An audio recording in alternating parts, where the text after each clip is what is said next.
Hey, I'm Maybe Burke, and you're watching Makeup for Lost Time. This is my series for trans women and other people who feel like they missed a few classes when it came to learning about makeup.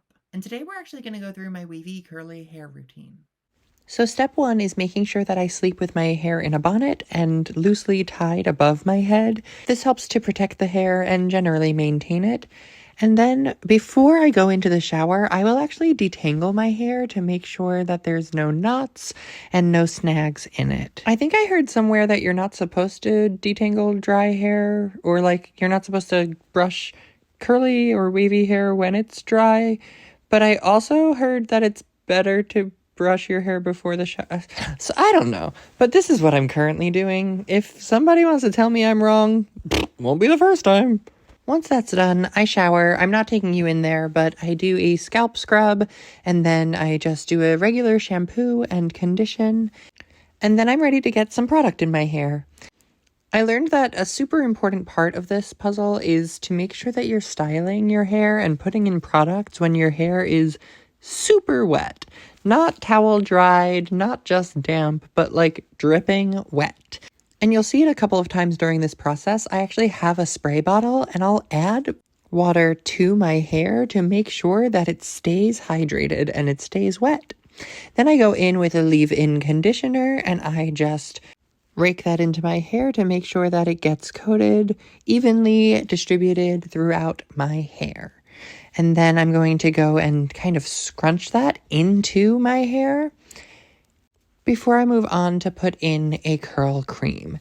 And here I'm largely doing the same thing. I'm making sure it's all over my hands, and then I'm just scrunching that right into my hair. I'm going to make sure that it's all over the hair. I'm not necessarily raking this one through. I'm scrunching it in and making sure I do squeeze at the top there a couple of times before I let the hair go. And then I go in with a mousse.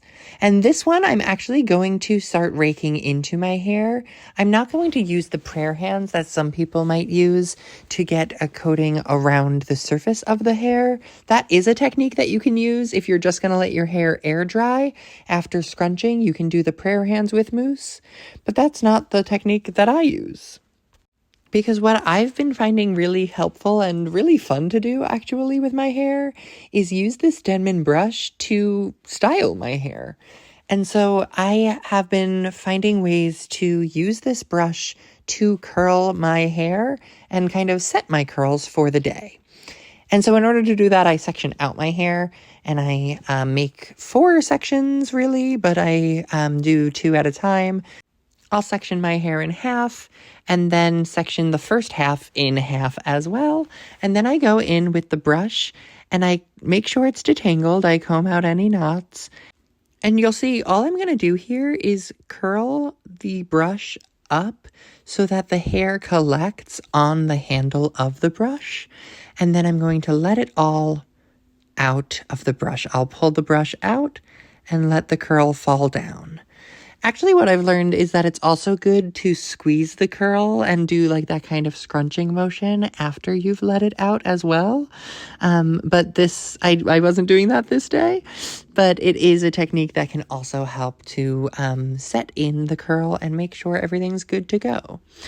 I just like to kind of toss the curls over my shoulder to keep that, keep the pieces that are already styled out of my way, and then they are tucked behind me and ready to go.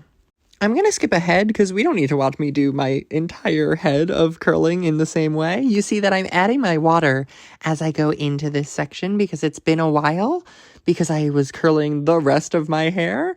So make sure I go in with water for every section that I start to make sure that it's nice and wet while I'm using it. And then I go in and do the same exact thing. We're just curling around the barrel or the handle of that brush. And when I'm done here, I'm literally just going to let it sit and air dry. You could use a diffuser and you could blow dry it.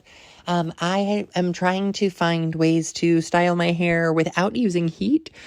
I do understand that this whole process is pretty time consuming for folks who don't have that time in their schedule, but for days that I do have the time available, I've been really liking this technique But there are ways that you can use some of what I'm doing and amend it. You could not do the brush styling and just let your hair air dry after scrunching in the products that I used. Or you can do this brush styling and then diffuse so that you don't have to wait the long hours for your hair to fully dry before we move on to the next step. But of course, I waited the time for my hair to dry. And so we can wait and see what I'm going to do for the next step after my hair is fully dry. You'll see some of my curls did loosen up, which is not ideal, but it's hard for me to not touch my hair for hours. But I'm just taking a hair oil at this point, and just raking my fingers through my hair, loosening up the curls. I use those prayer hands to start, and then I fluff out the curls, and that's my whole hair routine. I'm set and ready for the day. Now, if you're thinking maybe your hair does not look the same that it did in the last clip, that's because I forgot to film an intro and an outro for that video that day, and so it's another day. But actually, I didn't brush style my hair this day. This is what it looks like just with the products and a little scrunching, so that you can compare and contrast the two different methods. Thanks for watching, and I'll see you next time as we make up for lost time.